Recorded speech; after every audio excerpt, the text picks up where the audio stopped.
오늘 문서를 7번 가나안 땅의 선결이거든요. 요단강은 단지 지역적 경계를 의미하는 것이 아니라 지금 요단강을 건넜으니까 5장에서 약속의 땅과 광야를 나누는 어떤 상징적인 경계가 된다는 겁니다. 그러면서도 동시에 지역적 경계를 건넜으니 이제는 신학적인 경계를 건널 필요가 있었다는 거예요. 이제 우리가 이제 바뀌었다는 겁니다. 그래서 자기 정체성을 한번 확인할 필요가 있었다는 겁니다. 그래서 이스라엘은 길갈에서 뭘 하죠? 모세의 율법을 통하여 요구된 2가지 예식을 이행하죠. 첫 번째가 뭐냐면 할례를 행하죠. 2절부터 9절까지. 그 다음에 유월절을 10절부터 12절까지 지킵니다. 이것은 이스라엘이 열국과 다른 독특함이 있다는 걸 보여주는 거죠.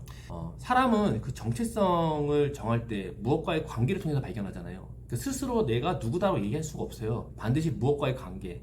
요즘 사람들이 유튜브나 틱톡을 보면서 그 안에서 잘 사는 사람과 자신의 관계를 막 비교하면서 다 자기 정체성이거든요. 그래서 아무것도 안 하고 홀로 방 안에서 울고 있으면 사실 아무것도 발견할 수가 없는 겁니다. 무엇과 관계가 형성이 되지 않기 때문이죠. 사실 나라, 종교, 또 부모, 또 직장, 특별한 어떤 사건과 사고, 자연재해라든지 교통사고, 사망, 출생, 회사에서 잘리는 것 등 그런 걸 통해서 사람들은 자신이 누군지를 묻고 그 답을 팍 찾게 되는 거예요. 자기에게 주어진 환경 안에서 관계를 통해서 내가 누구고 어떻게 살아야 되는지에 대한 인생관까지 거기서 결정이 되는 겁니다. 이렇게 자신의 정체성이 규정이 되어야 무엇을 할 수 있을지가 결정이 되는 거예요. 그냥 할 수 있는 건 아니라는 겁니다. 사람은 근데 완전하지 못하기 때문에 스스로의 정체성을 규정하거나 깨달을 수가 없다는 거예요. 이스라엘 백성들이 지금 그 가나안 땅에 왔어요. 가나안 땅에 온 목적 자체가 어떤 그 정체성이 결정되지 않으면 의미가 없다는 겁니다. 왜 왔어요 거기에? 우리가 왜 왔지? 이걸 모른다는 겁니다. 물론 우리는 지금 자본주의에 살고 있으니까 자본주의 안에서는 모든 이유가 돈으로 연결되죠. 돈만 벌 수 있으면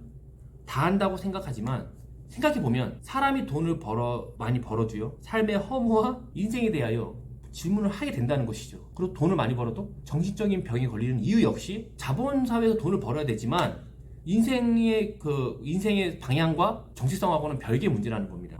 그러면 무엇과의 관계를 통해서 사람은 자신의 정체성을 규정할 수 있을까요? 많은 것들과 관계를 형성할 수 있지만 무엇과의 관계를 통해서 자신의 정체성을 규정할 수 있을까요? 이건요, 누군가에 의해서 자신의 정체성이 규정되지 않는 존재와의 관계를 통해서 자신의 정체성을 발견할 수 있습니다. 보세요. 내가 무엇과의 관계를 통해 나에게 정체성을 발견하는데 그 무엇이 스스로 정체성을 찾는 게 아니라 누군가를 통해서 규정된 그 사람과 내 관계를 쌓는 건 사실 완전하지 않은 거겠죠. 그러니까 스스로 자신의 정체성을 규정할 수 있는 존재, 누구에 의해서 규정되지 않는 그 분과의 관계를 통해서 사람은 자기 정체성을 발견할 수 있다는 겁니다. 그래서 사람들이 이것 때문에 뭐 하는 거냐면 신을 믿는 거예요.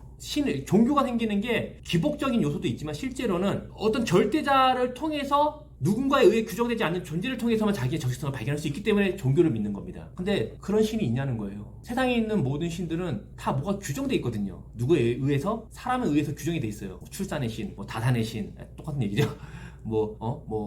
전쟁의 신, 사랑의 신, 뭔가 다 규정이 돼 있다는 거예요. 근데 그렇지 않은 분은 제가 볼 때는 여호와 하나님밖에 없습니다. 보세요. 그러니까 여호와 하나님은 뭐냐? 이름이 없어요. 우리가 아는 것처럼 출애굽기 3장에서 뭐라 얘기합니까? 모세가 물어보죠. 내가 그 이집트에 돌아가가지고 그 노예 생활하는 사람들한테 얘기하면 그 사람들한테 물어볼 거 아니냐? 그 신의 이름이 뭐냐? 이름이라는 건 정체성이거든요. 근데 하나님이 그래서 그럼 내가 뭐라고 얘기해야 됩니까? 라고 모세가 물었을 때 이렇게 얘기하죠. 나는 그냥 있는 자야. 이렇게 얘기하거든요. 나는 그냥 있는 거야. 그게 뭐냐면 이름이 없어요. 있는 분으로 있는 겁니다. 그러니까 정체성 자체가 누가 규정하는 게 아니고 스스로 자기가 갖고 있는 겁니다. 그래서 사람은요, 그래서 창조주와의 관계를 통해서만 정체성을 발견하고 인생의 방향을 결정할 수 있다는 거예요. 그러면 이런 창조주와의 관계를 통해서 발견한 정체성이 내게 어떤 의미가 있는 거죠? 나는 하나님의 자녀다. 이게 끝인가요? 니네는 마귀 새끼들이고 나는 하나님 자녀다. 이러고 끝나는 것이 아니라는 겁니다. 분명한 것은 사람은 창조주를 통해서 뭘 알게 되냐면 내 인생이 어떻다? 괜찮다는 거를, 그리고 현재 시간들이 어떤 시간이다? 선한 시간인 것을 믿게 된다는 겁니다. 하나님이 자기를 어떻게 소개합니까? 그 절대자, 누군가에 의해 규정되지 않는 분이 자기를 스스로 이렇게 소개해요. 나는 뭐다? 선한 존재라는 거죠. 자기가 만들어 놓고 뭐라고 평가하죠? 보시기에 좋았다, 선하다. 자기가 만들고 자기가 그렇게 평가하는 사람이 어디 있어요? 하나님은 그렇게 할 수 있다니까요. 그리고 자기를 뭐라고 하니까 나는 사랑이다. 악이 없다는 거예요. 그분과의 관계를 형성하면, 하나님을 통해서 내 정체성을 발견하면 내 인생은 어떤 거냐면 괜찮은 겁니다. 악이 없다는 거예요. 선하다는 겁니다. 하나님이 자기를 선하다고 할 수 있는 이유는 하나예요. 뭡니까? 그러니까 자기가 선하다고 하기 때문에 어떻게 우리에게 뭐라고 얘기한 건? 그러니까 내가 너희의 목자가 되고 왕이 되고 아버지가 되고 이런 얘기를 할 수 있는 거예요. 왜? 자기가 선하니까. 본인이 악한 부분이 있으면 이렇게 얘기를 할 수가 없죠. 완전하지 않은 존재인데. 자신이 하나님의 백성임을 알게 된 자들이 그래서 자신의 삶이 자신이 하나님의 백성임을 알게 된 자들이 자신의 삶을 악하다, 틀렸다, 문제가 있다라고 할 이유는 없는 겁니다. 왜? 하나님을 통해서 내가 누군지 알고 삶이 결정되기 때문이죠. 그저 주어진 삶을 우리가 어떻게 사냐면 성실하게 살고자 반응하는 것이 바로 하나님 백성의 삶이라는 겁니다. 또 하나님 백성들이 예수를 믿는 자들이 그래서 방에 처박혀갖고 아무것도 안 할 리가 없다는 거예요. 삶에 대해서 원망하고 불평하며 울고 불평하고 칼 들고 나갈 일이 없다는 겁니다. 농경사회에서는 자신이 할 수 있는 거 있잖아요. 뭡니까? 농사를 짓고 농사 모르면 가서 농업의 기술을 배우고 좋은 종자를 만들어내고 자신이 할 수 있는 성실함을 보이는 것이 그리스도인의 삶이라는 거죠. 하나님 백성의 삶이라는 겁니다. 그런 부분에서 이스라엘 백성들은 가나안에 들어가서 농사를 열심히 졌어야지 농사 짓는 것을 바알 시인을 통해서 해결하려고 하면 안 됐다는 것이죠. 왜냐면 그것은 성실성과 거리가 먼 겁니다. 삶을 받아들이지 못하는 거죠. 우리가 농사를 못 짓는다는 걸 받아들여야 되잖아요. 농사 져본 적이 없으니까. 그러면 어떻게 되죠? 그 가나안 사람들에게 기법을 배우고 이런 거 해야 되는데 갔더니 이것들이 바알과 아세라가 지으면 농사 잘 져? 이런 식으로 한다는 것이죠. 그게 불성실한 겁니다. 그게 죄가 되는 거예요. 자본사회에서는 뭐예요? 당연히 주어진 사회에서 열심으로 해갖고 자본을 모아야죠. 자본사회니까요. 나는 예수 믿는 사람이니까 돈을 악시해갖고 가난하게 살아요. 이런 사람들이 제일 사고 많이 칩니다. 실제로 이런 사람들이 사고 제일 많이 쳐요. 자기가 할 수 있는 일 해야죠. 투자도 하고 주식도 하고 자기가 범죄 저지르는 게 아니라면 자본사회에서는 그렇게 살아야죠. 성실하게. 고대 사회 같은 이렇게 보면 전쟁이 많은 시대잖아요. 전쟁을 왜 국정이 정해진 게 아니잖아요. 이때는요. 국정이 없어요. 전쟁에서 얻으면 그 땅 자기 거 걷는 시대. 그리고 전쟁의 시대가 일반적인 때는 어떻게 전쟁해야죠. 그냥 가만히 있으면 하나님 땅 주신다고 누가 그렇게 얘기합니까? 그렇게 생각하는 사람들이 방에 처박혀갖고 아무것도 안 하고 우는 사람들이에요. 그런 분들은 자기 정체성이 없는 사람들입니다. 하나님이 선하시다면서요. 하나님이 선하시고 악이 없으시고 온전하신 분이 나와의 관계를 통해서 내가 하나님 자녀인 걸 알게 됐잖아요. 그 사람이 하나님이 그런 분인 걸 알게 된 내가 가만히 있을 리가 없죠. 내게 주어진 모든 것이 선하면 어떻게 주어진 데서 열심히 살아야죠. 뭔가 해결하고자 성실하게 반응해야죠. 물론 예상치 못한 어려움이나 사고나 슬픔은 자신의 능력을 벗어나는 거예요. 자기가 어떻게 할 수 없는 것들도 많이 있어요. 근데 중요한 건 그 시간들은 계속되지 않는다. 그러니까 얘기하는 겁니다. 우리가 넘어질지라도 누워있지는 않는 거예요. 다시 일어나 갖는 겁니다. 왜 그럴 수 있냐면 하나님이 나를 일으켜갖고 독수리 날개치듯이 던져주는 게 아니에요. 하나님이 선하시고 그 인도가 확실하기 때문에 넘어질 수 있죠. 자기가 어떻게 할 수 없는 부분이니까. 근데 다시 그분을 믿으며 걸어갈 수 있는 겁니다. 내가 이 부분은 제가 우리의 어떤 인간의 의지적인 부분을 얘기한 거죠. 실제로 하나님은 그 뒤에서 우리가 모르는 일상을 통해서 엄청난 일들을 하시죠. 우리를 도와주시고 인도하시죠. 근데 중요한 거는 하나님이 도와주는 것이 내가 아무것도 안 하고 그냥 방에 누워있고 울기만 한다고 되는 것은 아니다를 얘기하는 겁니다. 그래서 사실 정체성은 삶과 관련이 있어요. 정체성이 분명하지 않기 때문에 사람들이 그렇게 낙심하는 겁니다. 방에 처박혀 있는 분들은 자신의 정체성을 어디서 발견한다 그랬죠? 그런 소셜미디어에서 발견하는 거예요. 딴 사람들은 나보다 더 잘 되는 것 같고 나는 안 되는 것 같고 방에서 그것만 보고 인생만 한다는 겁니다. 그리고 나는 부모를 잘못 만났다는 둥 그 시간에 나가서 아르바이트라도 하나 더 하는 게 낫지 않습니까? 나가서 구직활동이라도 하고 이력서라도 쓰고 왜 자본사회는 돈이 필요하니까요. 그런 것들이 바로 하나님의 백성으로 하나님과의 관계를 통해 자신의 발견한 정체성을 갖고 이 땅을 살아가는 그리스도인의 삶이라는 것이죠. 근데 여기서 보면 이스라엘 백성들은 그렇게 경계를 건너고 나서 그 자기 정체성, 우리가 누군지에 대한 정체성을 발견하고 그래서 두 가지의 그 예식을 따르죠. 뭡니까? 할례를 행하고 유월절을 지켰다는 거예요. 사람은 자기 정체성을 알게 된 다음에 형식을 통해서 그 관계를 유지합니다. 내용이 있어요. 내용은 어디에 담기죠? 형식이 담기는 거예요. 물론 우리가 한국도 형식이 있잖아요. 제사상 차리고 동쪽으로 눕지 않고 이거 다 형식이에요. 근데 중요한 거는 내용이 없어져 버리니까 형식만 남아요. 그리고 형식만 남으면 뭐가 되면 다 기복으로 빠지는 겁니다. 그래서 저는 제사 지내고 이런 것들이 대부분 형식이 있을 거예요. 의미가 있고. 근데 지금 의미가 아무것도 없죠. 근데 다 뭐만 합니까? 기복만 있는 거죠. 조상신한테 뭘 잘 줘갖고 조상도 자기 못 지키고 죽었는데 뭘 줍니까? 근데 우리가 생각하는 게 뭐냐면 어쨌든 내용은 형식이 담겨요. 그러니까 내가 하나님의 백성으로서의 정체성을 가진 후에는 뭐가 있냐면 형식이 따라와요. 근데 문제는 뭐냐면 내용이 없는 형식은 외식이 되는 거죠. 누가 그렇게 했죠? 성경에 보면 바리새인들이 이렇게 한 거예요. 예수님이 난리를 치시죠. 예수님이 그런 것들 다 부정한 게 아니에요. 그들의 외식. 회칠한 무덤 같다 그러잖아요. 안에는 시체가 섞고 있는데 겉만 번지르하다는 겁니다. 자, 그럼 보면 2절에서 9절에 뭘 하냐면 그래서 할례를 행하고 있어요. 형식을 지금 담아내는 겁니다. 백성 정체성으로서 형식을 가짐으로 유지를 하는 거니까 할례가 언제 시작됩니까? 그럼 할례가 뭐죠? 그냥 하나의 백성이니까 그냥 하나의 백성의 상징으로 그냥 포경술 같은 거 하면 되는 거죠? 그런 겁니까? 할례가 언제 시작되냐면 창세기 17장에서 시작되죠.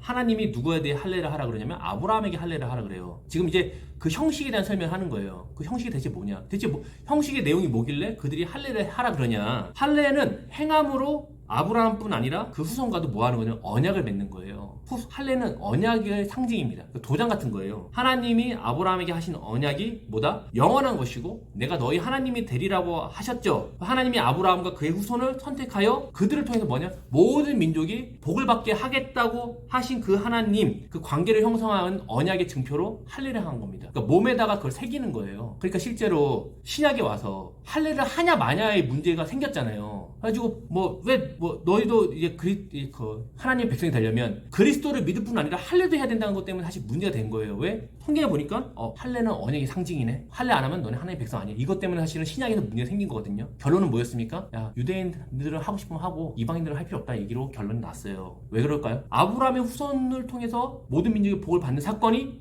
완성이 됐잖아요. 예수님을 통해서 하나님의 언약이 완성돼서 모든 민족이 복을 받았잖아요. 그 이후에 할례 언약은 지킬 필요 없는 겁니다. 그러니까 바울이 그러고 막 시끄럽고 하니까 이방인들은 받을 필요 없다는 얘기 한 거예요. 유대인들이야 뭐 본인들이 하던 건데 갑자기 하지 말라고 하면 그렇잖아요. 나 원래 원래 그 음식 돼지고기 안 먹고 이렇게 딱 먹던 거 있는데 갑자기 몇십 년 후에 갑자기 딴 거 먹으라 그러면 먹기 싫은 것처럼 문화적인 거니까 그냥 하려면 하고 말라면 말아 이렇게 된 거지. 마치 할례는 그런 계약서 같은 거죠. 몸에 새긴 거죠. 예를 들어서 우리가 뭐 미국에 살면서 주인이 렌트비 500불만 내셔. 언제까지? 니네 자손 대대로 우리 집에서 500불만 내. 근데 그 종이로 하기엔 좀 그러니까. 물론 지금이야 뭐 인터넷이 컴퓨터로 다 문서를 만들 수 있지만 뭐 그런 게 없는 시절에 어떻게 하죠? 그거 종이에 새기면 다 종이가 없어지니까 몸에다 새기는 겁니다. 갖다 500불. 그리고 내 후손들도 다 새기 500불. 그리고 그걸 보여줌으로써 내가 이 집에서 500불만 내고 평생을 산다는 거를 계속 계대를 해주는 거예요. 평생 언약이니까. 그래서 신약을 보면 그리스도는 누구로 오시는 거죠? 언약을 이루셔야 되니까 유대인으로 오시는 거예요. 유대인으로. 예수님이 유대인으로 오시잖아요. 아니 아프리카 사람도 있고 유럽 사람도 있고 다양한 인종이 있는데 굳이 왜 유대인으로 오냐면 하나님이 아브라함 후손과 약속하신 것을 그 후손이 이루어야 되잖아요. 그래서 그분이 유대인으로 오는 겁니다. 그런 생각 안 해보셨나요? 왜 예수님이 굳이 유대인으로 오셔야 되나? 모든 민족의 구원자신데? 그렇죠? 네. 로마 사람으로 오면 좋지 않나요? 황제로 오시면? 아니 실제로 근데 왜 유대인으로 오냐면 아브라함의 후손으로서 와서 그 언약을 완성하실 분으로 오시기 때문에 그렇게 오시는 거예요. 그러니까 그래서 이 복음이 유대에서 시작하여 모든 민족으로 퍼지는 겁니다. 또 복음은 어디서 시작하면 유대로부터 시작하는 거예요. 유대라는 거는 그 유대인을 얘기하는 것뿐 아니라 아브라함의 후손. 하나님이 왜 아브라함 후손과 할례를 통해서 영원한 언약을 맺었잖아요. 너를 통해서 모든 민족의 복을 받게 하겠다. 그래서 예수님이 유대인으로 오는 겁니다. 할례가 뭐냐? 할례가 뭡니까? 할례가 그렇게 시작이 됐어요. 지금 그 이스라엘 백성들 지금도 할례를 지금 하고 있거든요. 언약의 후손들 언약을 계대하는 거예요. 우리가 그 언약을 갖고 있다. 하나님이 우리 하나님 되시고 우리를 통해서 모든 민족이 복을 받게 했다. 그 약속 언약을 갖고 있다를 확인하려고 할례를 했는데 할례가 뭐죠? 아까 얘기한 것처럼 포경수술 같은 거죠. 남자들만 받는 거예요. 근데 이 할례는 이스라엘만 하는 거 아니었어요. 당시에 보면 이집트나 블레셋에도 할례를 했어요. 이스라엘에게 할례는 언약 백성의 상징 같은 어떤 신분증이죠. 지금이야 우리 아이디 카드 있지만 그때는 아이디 카드가 없잖아요. 내가 언약 백성인지 아닌지 어떻게 알겠어요? 화장실 가서 보여주는 겁니다. 이게 농담이 아니고 이거는 이렇게 은밀한 데다 그 흔적을 남기는 거예요. 그래서 너 유대인이 아니야? 그럼 화장실 가서 보여주는 거예요. 근데 사실 이것 때문에 로마의 통치를 받을 때는 유대인들이 이걸 너무 부끄러워했다 그래요. 할례 받은 거. 그래서 일부러 재생 수술 이런 것도 받았다고 하더라고요. 왜냐면 그때는 올림픽 나가면 다 벗고 하니까 벗으면 제가 유대인인지 아닌지 걸려버리잖아요. 그러니까 그 부끄러워서 올림픽 나가는 사람들이 일부러 수술해 나가고 막 이렇게 했다고 하더라고요. 부끄러워서. 근데 중요한 건 할례는 받으면 얘가 하나님의 백성이구나, 우리 언약 백성이구나를 확인한다는 겁니다. 근데 중요한 거는 할례를 받는 것은 끝이 아니었어요. 창세기 17장 1절에 보면 하나님이 아브라함에게 이렇게 얘기합니다. 너는 내 앞에서 행하여 완전하라. 행함 3까지 동반하는 것이 언약의 순서라는 겁니다. 할례는 받았는데 언약 백성같이 살지 않았다? 그럼 할례가 소용이 없다는 거예요. 의미가 없다는 겁니다. 할례 자체가 언약을 기억하고 그 백성의 삶까지 포함하는 거예요. 바울이 그래서 그런 얘기를 많이 쓰죠. 가보면. 그래서 예를 들어 우리 집에 내가 팔에 아까 500달러짜리 문신을 했어요. 우리 집안이 그 집안하고 계약을 했기 때문에. 근데 내가 세입자인데 얘기하는 거야. 내가 이 집에 10대에 걸쳐 살았으니까 이 집은 내 거다. 이렇게 얘기할 수 없다는 겁니다. 그렇죠? 이 계약대로 내가 해야 될 거는 매달 500불씩 주는 걸 해야지 내 거라고 얘기할 수 없다는 거죠. 예레미야 9장 25절, 26절 보면 이런 문제들이 생기는 거예요. 여호와의 말씀이니라. 보라, 날이 이르면 할례 받은 자와 할례 받지 못한 자를 내가 다 벌하리니. 벌하신다는 거. 둘 다. 곧 애굽과 유다와 에돔과 암몬 자손과 모압과 및 광야에 살면서 살적을 깎은 자들에게라 물은 모든 민족은 할례를 받지 못하였고 이스라엘은 마음의 할례를 받지 못했다 이렇게 얘기하시거든요. 여기 문서에는 없어요. 그러니까 구약의 선지자들도 그 얘기하는 거예요. 할례는 어디다는 거다? 마음에 하는 거죠. 마음의 할례가 없다는 겁니다. 유대인들은 다 할례를 받았지만 육체의 할례를 받았지만 선지자 예레미야가 얘기한 건 뭐냐면 마음의 할례를 받지 못했다는 겁니다. 할례를 받았으면 언약 백성이니까 그 백성대로 살라는 얘기를 하는 거죠. 그래서 여호수아 5장에서 보니까 우리가 오늘 본문처럼 요단강을 건너자마자 그들이 뭐 하는 거냐면 할례를 받는 거예요. 광야에서 1세대가 죽었잖아요. 2세대는 광야에서 태어난 2세대는 할례를 받지 않았단 말이에요. 중요한 거는 6장에서 여리고 전쟁을 앞두고 있어요. 근데 할례를 받는 겁니다. 할례를 받는 건 실제로 굉장히 어리석은 짓이죠. 할례를 하면 보통 열흘은 누워 있어야 돼요. 그러니까 일어나지 못해요. 힘을 쓰지 못하는 겁니다. 왜냐면 급소에다가 충격을 주는 거니까 일어나지 못하죠. 그래서 우리가 이걸 언제 보냐면 창세기 34장에서 보면 야곱의 딸 디나가 하몰의 아들 세겜에게 강간당하는 일이 생기잖아요. 그리고 나서 오빠들이 열받잖아요. 그때 뭐라 얘기합니까? 야곱의 아들들이 하몰에게 얘기하죠. 너희가 우리처럼 할례를 받으면 우리가 한 민족이 될 수 있다. 그러면 그때 너 결혼할 수 있어. 이렇게 얘기하니까는 하몰이 그때 족장이니까 그 집안이니까 다 거기를 할례를 받겠단 말이에요. 그리고 나서 어떻게 합니까? 시므온과 레위 2명이 가가지고 다 죽여요. 남자 2명이 가서도 싹 다 죽일 수 있을 정도로 할례 받으면 끝장나는 겁니다. 근데 지금 보니까 이스라엘은 지금 요단강 건너자마자 할례를 받은 거예요. 이거 진짜 어리석게 언제 그들이 공격할 줄 알고 한두 명도 아니거든요. 수십만의 사람이 있는데 그 할례를 받고 누워 있는 겁니다.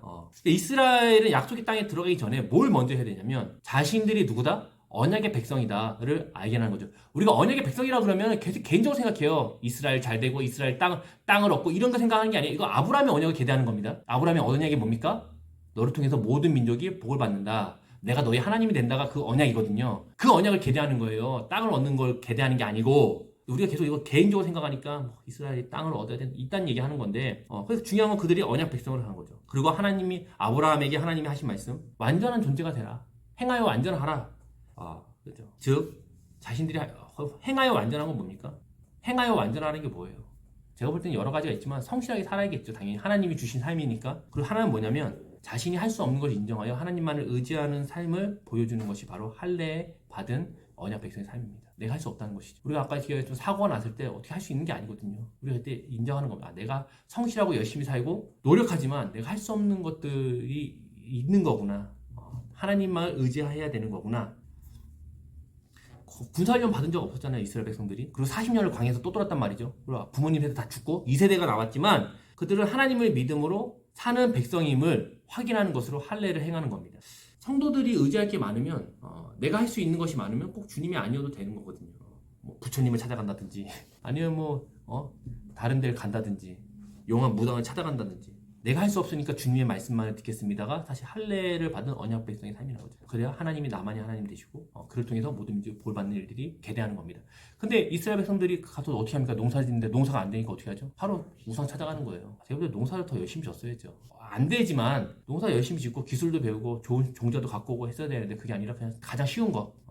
고린도전서 1장 27, 29절을 보면 제가 읽을게요. 그러나 하나님께서 세상에 미련한 것을 택하사 지혜 있는 자들을 부끄럽게 하려 하시고 세상의 악한 것들을 택하사 강한 것들을 부끄럽게 하려 하시며 하나님께서 세상의 천한 것들과 멸시받는 것들과 없는 것들을 택하사 있는 것들을 폐하려 하시나니 이는 아무 육체도 하나님 앞에서 자랑하지 못하게 하려 하심이라고 얘기하고 있어요. 우리 이런 말씀들은 사실은 무지하고 가난하고 없는 사람들이 자기를 합리화하려고 쓰는 말씀이 아닙니다. 이거 사실 많은 사람들이 악용하거든요. 집불 아무것도 안 하면서 하나님 나같이 무식한 자를 순식간에 들어 쓰신다고 말도 안 되는 얘기하고 있네 진짜. 그런 내용이 아니에요. 이건 뭐냐면 하나님을 의지하는 성도의 정체성을 얘기하는 거예요. 하나님을 믿는 성도의 정체성은 뭐냐면 보세요. 이 고린도 교회 안에는 사실 다양한 은사를 갖고 있는 사람이 있었기 때문에 자랑이 많았단 말이죠. 내가 더 큰 은사를 받았다? 나는 방언도 3가지를 할 수 있다? 뭐 병을 고칠 수 있다? 뭐 이런 자랑이 안 될 수가 없어요. 본인은 안 하려고 해도 사람들이 막 얘기한단 말이죠. 우리 이지사님 방언을 3가지나 한디요. 그래요? 기도의 은사가 이렇게 자랑하기도 어쩔 수가 없어요. 근데 이 자랑이라는 것은 내가 했다는 게 동반되는 거거든요. 그럼 나 어떻게 받으셨어요? 금식기도 40일 금식기도 2번에 어느 기도원 같은 기도했더니 효과가 있더라. 이거 자랑입니다. 그러니까 이거는 내가 했다는 것이 포함되는 거거든요. 방법이 있어요. 근데 솔직히 그런 방법을 통해서 하나님 줬다? 하나님이 아니죠. 내가 컨트롤할 수 있는 거 아니에요. 이렇게 하면 그분이 나한테 뭐 준다는 거잖아요. 그럼 우상하고 똑같은 거잖아요. 누가복음 18장에 보면 부자가 하나님 나라에 들어간 하나님 백성이 되는 것이 낙타가 바늘기에 들어가는 것보다 어렵다고 말씀하죠. 말이 안 되죠. 바늘기에 낙타가 어떻게 들어갑니까? 이게 뭡니까? 부자는 지옥행이다. 이렇게 생각한단 말이죠. 그래도 부자들이 마음이 찔린단 말이죠. 가난해야 되는데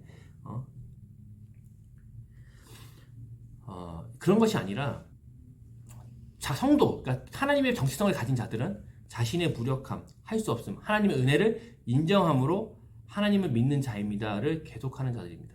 그러니까 할례를 받았다, 그들이 할례를 행했다, 언약 백성이 됐다는 뭐냐면 하나님 저는 우리가 할 수 있는 게 아니고 하나님이 하시는 겁니다. 그 얘기는 뭐냐면 또 나는 아무것도 아니 이게 아니라 내가 그 안에서 열심히 살아야죠. 하나님 주신 인생이니까. 자존심이 상할 수 있어요 사실. 자존심도 상하고 이전 삶과 비교할 수 있죠. 우리가 이민 왔을 때 사실 그런 생각 갔잖아요. 내가 한국에서 아직도 그런 얘기 하시는 분도 있어요. 나이가 들었는데도 내가 한국에서 무슨 의미가 있어요. 근데 와서 내가 한국에서는 더 좋았는데 어쨌는데 무슨 의미가 있습니까? 왔으면 주어진 환경에도 하나님 보냈으면 사는 거죠. 이전 삶과 비교할 수 있지만 주어진 삶에서 몸부림을 하는 것이죠. 그래서 여리고선 전쟁 전에 그래서 할례를 행하는 거예요. 뭡니까? 언약 백성으로서 인정하는 겁니다. 그래서 5장 9절 보시면 오늘 본문 보면 오늘 읽었지만 얘기하잖아요. 여호와께서 여호수아에게 이르시되 내가 오늘 애굽에서 수치를 너희에게서 떠나게 하였다 하였으므로 그곳 이름이 오늘까지 길갈이라 했다. 이게 지금 굴러갔다는 거예요. 수치가 굴러갔다는 뜻이죠. 어디 수치입니까? 그들이 더 이상 이집트의 백성에서 하나님의 백성으로 옮겨간 겁니다. 애굽의 수치가 굴러갔다는 거죠. 이스라엘은 사실 광야 생활하는 동안에도 계속 뭡니까? 이집트 생활을 그리워했잖아요. 그러니까 이전 생활을 그리워하는 거죠. 물론 2세대들은 모르겠지만 그들도 부모님한테 많이 들었어요. 우리가 전에는 우리가 그냥 광야에서 살았던 게 아니라 이집트에서 살았단다. 그래서 광야 2세대들도 보면 말을 안 듣거든요. 근데 이집트에서 생활을 그들이 거기서 생활했던 것들 그 마음들이 어떻게 굴러갔다는 겁니다. 그래서 거기 길갈이라는 거죠. 하나님의 인도하심에 사실 우리는 불평할 게 없어요. 하나님 선하시고 온전하시다면서요. 우리가 그의 백성이라면서요. 그럼 우리의 주어진 삶은 뭐다? 선한 것이고 우리 거기서 뭐 하는 거냐면 자기가 할 수 있는 선에서 성실과 정직으로 행하는 것입니다. 일이 많다, 월급이 적다, 차가 좋지 않다. 사실 이전 생활 돌아보면 지금이 제일 나아요. 그렇지 않습니까 지사님? 그렇잖아요. 이전 생활보다 생각해보면 지금이 제일 나음에도 불구하고 우리는 지금 불평하는 거죠. 왜? 굴러가지 않은 겁니다. 하나님의 간섭으로 하나님은 많은 우연과 또 알지 못한 사건을 통해서 자신의 백성을 돌보세요. 우리가 지금 그 상태에 있는 겁니다. 근데 우리가 그거를 못 느껴. 우리가 느낄 수 있는 건 뭡니까? 자극적인 거, 기가 막힌 것밖에 못 느끼는 거죠. 근데 사실 하나님은 온 우주의 주인으로서 가장 합리적인 표현이 가장 옳고 온전하게 돌아가고 있는 겁니다. 그래서 우리를 지켜주시고 인도하신다는 거죠. 애굽을 의지하고 그리워하는 모든 것이 굴러가고 하나님의 백성, 하나님을 의지하는 백성이 되었다. 그것이 길갈의 뜻이고 거기서 할례를 받는 것이죠. 하나님의 백성이 무엇하는 거냐면 하나님을 의지하여 승리하는 걸 배우는 거예요. 성도의 삶이 우리의 능력과 세력에 있지 않음을 보여주는 것이 뭐냐면 할례를 받는 것입니다. 죽었다는 것이죠. 우리 세례도 그렇게 받잖아요. 세례가 왜 하는 겁니까? 내가 죽었다 다시 살아나는 상징적인 의미로 세례를 하잖아요. 물론 장로교에서는 이렇게 물로만 이렇게 찌끄리지만 침례교는 물에 넣었다 빼잖아요. 그러니까 물에 빠져서 죽었다 살아나는 거 좀 오래 간 거예요. 그래서 죽을 때까지 바로 넣었다 빼지 않아요. 넣었다가 한참 있다 꺼냅니다. 숨막혀 죽었다 사는 거죠. 그러니까 할례는 몸에 영원한 흔적을 남김으로써 언약의 표시가 되어 하나님만을 의지하는 백성, 하나님을 인정하는 자, 그러니까 하나님이 선하시고 온전하시고 우리가 주어진 삶에 대해 성실하게 살고자 하는 자들, 완전하게 걷는 자들을 얘기하는 겁니다. 자, 그러면 할례를 받아야 구원을 받나요? 그렇죠? 아니죠. 우리 교회에서 맨날 얘기하잖아요. 예수 믿음으로 구원받는다고. 근데 한국에 갔더니 막 바코드 찍으면 지옥 간다고 막 그런 얘기하고 있고 그 뭐죠? 그 있잖아요. 그 666 말도 안 자기들이 분명 예수 믿음으로 구원받는다 그랬는데 그 바코드 받으면 구원 못 받는다는 말은 말이 안 되잖아요. 똑같습니다. 할례를 받아야 구원을 받는 건 아니에요. 마찬가지로 세례를 받아야 구원받는 것도 아닙니다. 왜냐면 이게 선교지에 가면 그런 문제가 있어요. 세례는 목사들만 줄 수 있다고 사람들이 이렇게 알고 있거든요. 이거 물론 이제 뭐 법이 있나 보죠. 잘 모르겠어요. 그래가지고 어디 제가 이제 선교지 갔는데 세례를 안 줘요. 왜냐면 선교사님이 목사가 아니었어요. 전문의 선교사였어요. 그래서 교회도 크고 애들도 막 모이는데 세례를 안 줘요. 언제 하냐? 목사님이 선교팀으로 방문한 그때 세례를 줘요. 근데 뭐서 물론 뭐 다른 의미에서 세례를 주겠지만 사도행전 15장에 보면 예루살렘 교회에서 회의가 열렸어요. 예수를 믿고 하나님의 백성이 된 이방인들이 율법을 따라야 되냐 말아야 되냐의 문제였어요. 사도행전 15장 19절 20절에 보면 베드로가 얘기합니다. 베드로 예수님의 수제자라고 얘기하니까 믿을 만하겠죠. 이렇게 얘기합니다. 그러므로 내 의견에는 이방인 중에서 하나님께 돌아오는 자들을 괴롭게 하지 말고, 얼마나 힘들겠어요. 본인 그렇게 안 살았는데 갑자기 선지 먹지 말라 그러고, 갑자기 막 돼지고기 먹지 말라 그러고, 얼마나 힘들겠어요. 장어 먹지 말라 그러고. 그 맛있는 거예요. 그러니까 다만 우상의 더러운 것과 음행과 목매어 죽인 것과 피를 멀리하고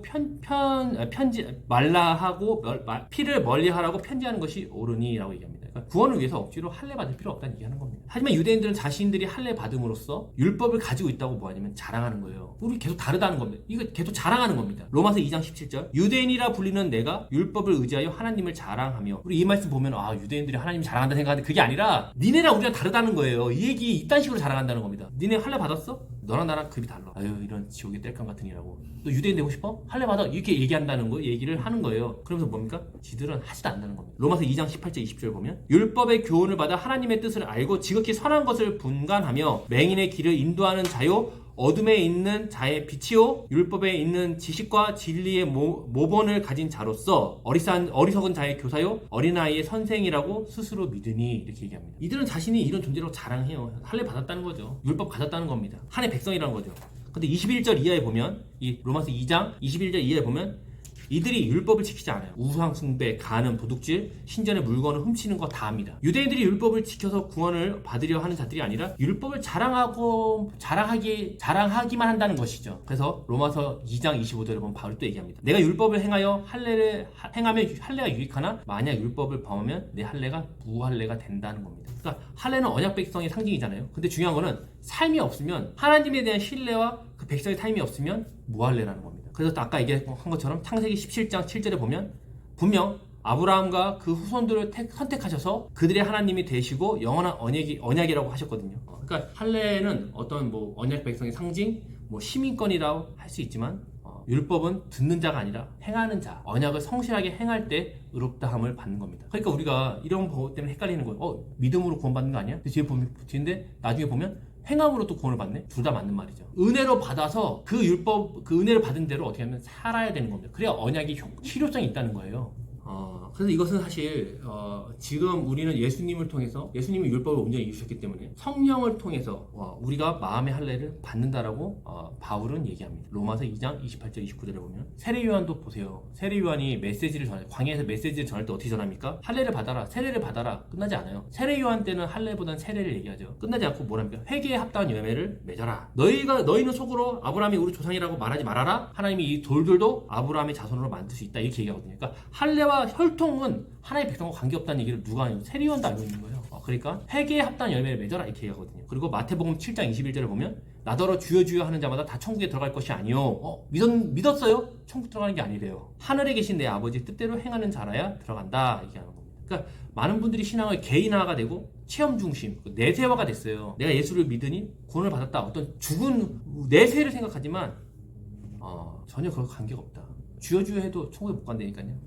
그러니까 하나님에 대한 무지함이 항상 결과, 잘됨과 안됨으로 평가를 해요. 우리 애가 좋은 대학 갔다 못 갔다, 이렇게 평가를 한다는 거죠. 우리 신앙을 내가 믿었다고 생각해도 또 교회를 다닌다고 해도 하나님의 백성이 되는 것은 아닐 수 있다는 겁니다. 제가 군대 갔는데 배고프잖아요. 군인들 배고프단 말이에요. 근데 그 군대에 가면 집단 세례를 줘요. 사실 그것도 무슨 웃기긴 하죠. 집단 세례라는 게 말이 됩니까? 군인들이 훈련소 가면 힘들고 배고프니까 교회를 많이 가요. 그럼 막 교회 가서 막 실로암 부르고 막 그래요. 어두운 밤에 막 부르고서 막 난리 치고 막, 그때 마치 자매님 오면 더 난리가 나죠. 근데 집단 세례를 줘요. 근데 세례를 다 받아요. 왜냐면 초코파이를 2개를 주거든요.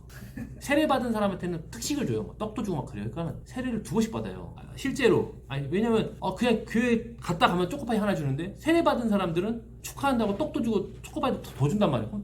받고 싶죠. 가지고 그 주 받고 또 다음 회차 또 받는 사람도 있어요. 어차피 내가 세례 받은 거 명부에 남는 거 아니니까. 그래서 세례를 받았지만 그리스도인과는 전혀 관계가 없어요. 육신의 할례로 명목상 유대인인 것처럼 명목상 그리스도인이 되었다고 하여 어떤 교회를 다닌다고 해서 그리스도인이 되는 거 아닙니다. 우리가 주님 앞에 섰을 때 주님이 저를 모른다고 할 수가 있어요. 주님 저 교인 어디 교회 다녔는데요? 그래 교회 다녔지. 저 그 교회 그 목사님한테 지도 받았는데 그래 지도 받았지. 전혀 관계가 없다니까요. 예수를 믿는지 안 믿는지는 말뿐 아니라 행동을 동반한다는 겁니다. 그러니까 지금 하나님이 자기 자신을 뭐로 소개하냐면 너는 내 앞에서 걸어라 그리고 완전한 존재가 되라고 얘기하는 거죠. 여기 또 부담스러워요. 완전한 존재? 그럼 나 어떻게 율법 다 지켜? 말이 안 되지. 그런 내용이 절대 아니라는 겁니다. 하지만 중요한 것은 우리가 하나님을 신뢰하는 백성으로서 의지하는 자로 사는 거죠. 이스라엘 백성들이 지금 뭐니까 그래서 자기 정체성을 알았어요. 아 우리가 하나님의 백성이구나. 그럼 그걸 어디 담아내냐면 형식에 담아내는 거예요. 그 형식에 담아낸 것으로서 할례를 먼저 하는 겁니다. 6절은 다음에 할게요. 할례를 담아내는데 할례는 받고 끝나는 게 아니죠. 그들이 거기서 여리고의 그 가나안 땅에 들어서 어떻게 살아야 된다? 하나님을 신뢰하는 백성으로 살아야 된다는 거예요. 그리고 얘기했지만 하나님을 신뢰하는 백성으로 사는 건 뭡니까? 농사 열심히 져야죠. 아니 농사 잘 져야죠. 하나님 그 땅에서 살라 그랬으니까. 근데 거기서 그 농사를 열심히 지랬더니 그 농사 안 된다고 바로 쪼로로 바알에게 달려가? 진짜 하나님 입장에서 보면 얼토당토 어이가 없죠 사실. 그들이 더 이상 애굽의 얘기를 하진 않아요. 가나안 땅에 들어고 나서는 애굽에서 먹던 거 이런 거 얘기 안 해요. 그 부모님들처럼. 근데 거기서 이것들이 하나님 백성으로 할례까지 시켜놓고 백성 너희들을 통해서 내가 지금 모든 민족 그 가나안 땅과 그 열방이 복을 받게 하려고 지금 해놨는데 이것들이 쪼로로 바알에게 달려가네. 하나님 입장에서 보면 얼통이 없죠. 근데 이스라엘 백성 입장에서 보면 그렇게 생각할 수 있어요. 하나님이 우리에게 보내갖고 땅까지 차지했는데 농사가 안 지잖아요. 농사가 안 되면 말이 안 되잖아요. 뭐야? 하나님 실수하셨나? 그게 아니라 제가 얘기했지만 하나님 선하시다면서요. 우리는 그러면 잘 있는 겁니다. 그럼 거기서 뭐 해야 되냐? 열심히 해야죠. 농사 열심히 지어야죠. 땅 더 파야죠. 물 길어 와야죠. 우리가 하나님의 도우심을 너무 신비적으로 봐서 그래요. 하나님이 예를 들어 신비적으로 날 도와줄 수 있어요? 나 도와줬는데 그러면 다른 사람들은 어떻게 되는 거죠? 제가 얘기했지만 우리 오늘 교회 수련회 가는데 비가 안 내려야 된다는 말이죠. 내가 기도했어요. 하나님이 충격적으로 신비적으로 도와서 비가 안 내렸단 말이죠. 그럼 거기 더 농사 져야 되는 사람들은 어떻게 되는 거죠? 다음에 비가 내려야 되나요? 우리가 이 신앙을 그렇게 이기적으로 생각하는 거죠. 제가 분명히 이제 하나님은 우리의 일상과 보이지 않는 성질을 통해서 우리를 도우시고 온전하게 하십니다. 다만 우리 생각에 그것이 뭐냐면 아니라고 생각하기 때문이죠. 농사 씨 뿌리는 대로 다 자라야지 안 자라잖아요. 그러니까 그들이 마음에 불평이 생기는 거고 하나님에 대한 신앙이 흔들리는 겁니다. 근데 우리도 똑같아요. 우리도 사실 우리가 어디 투자하면 다 무조건 잘 돼야 된다 생각하잖아요. 잘 안 될 수 있거든요. 왜냐면 내가 못하니까. 그럼 해본 적이 없으니까. 근데 우리는 계속 신앙과 기적적인 걸 일치하지만 그렇지 않습니다. 하나님의 백성은 하나님 앞에 백성을 온전히 행하는 것은 하나님을 신뢰하여 그러니까 내가 할 수 없음을 인정하여 주어진 하나님이 주신 삶을 성실하는 겁니다. 그래서 우리가 몸부림치는 거죠. 어떻게? 더 잘하려고. 회사 다니니까 회사 생활 이런 거 얘기하는 게 아니라 회사도 열심히 해야 되지만 자기가 할 수 있는 선에서 이것도 열심히 해야죠. 그리고 저도 만약에 이런 그리고 여리고 여호수아 시대의 입장이었으면 저도 당연히 전쟁 났으면 전쟁 열심히 해야죠. 가만히 있는 게 아니죠. 근데 우리가 사실 여리고 전쟁만 봐서 그래요. 여리고 전쟁은 맛보기잖아요. 하나의 백성이 어떻게 싸워야 되는지에 대한 맛보기거든요. 예시거든요. 그다음부터 실제 전쟁을 한단 말이에요. 근데 우리는 계속 여리고 전쟁에 꽂혀갖고 모든 전쟁이 그랬을 거다 생각하지만 쉽지 않아요. 피바다입니다. 피바다. 근데 그때 그렇게 하는 거였어요. 그게 그들의 하나님 앞에 주어진 삶에 대한 성실함이었습니다. 근데 우리는 지금 시대의 4,000년 전을 보면서 칼에도 사람 죽었다고. 불과 몇천 년 전만 해도 전쟁은요 그냥 삶입니다. 당연한 거죠. 남자 평균 수명 30대 밑이었죠. 너무 빨리 죽어갖고. 우리가 하나님의 백성으로서 우리 형식을 담고 있어요. 뭔가 예배, 하나님께 기도함, 하나님을 더 알고자 함. 다 형식이에요. 헌금 다 형식입니다. 내용이 있는 형식이죠. 그렇지만 우리가 하나님과 관계를 유지하고 정서를 유지하여 그리고 그 백성으로서 우리가 사는 거죠. 그러니까 방에만 처박혀 있지 말고 나가 할 거 하라는 거. 그러면 하나님이 끝나고 아는 거죠. 하나님이 또 우리를 인도하셔서 지금의 내가 됐구나. 다 괜찮구나. 그래서 우리가 어른이 됐을 때 권사와 장로가 됐을 때 밑에 있는 다음 세대들에게 본이 되는 거죠. 우리를 보고 맨날 저 권사님 봤더니 이렇게 맨날 꾸시렁거리고 불평만 많고 뭐가 틀렸다는 둥 자기 중심대로 한다. 이러면 나가리입니다. 또 어떤 저 권사님 봤는데 모든 것이 합력하여 선을 이루시는 분이시고 자신을 낮추어 섬기는 분이시고 그분들 그게 그냥 됐겠냐는 거죠. 율법으로 된 게 아니죠. 이런 시간들을 거치면서 하나님 앞에 성실하게 사는 시간들이 쌓여 그렇게 되는 겁니다. 그런 날이 우리도 하나님 백성이니까 백성이기 때문에 그날이 옵니다. 기도하겠습니다.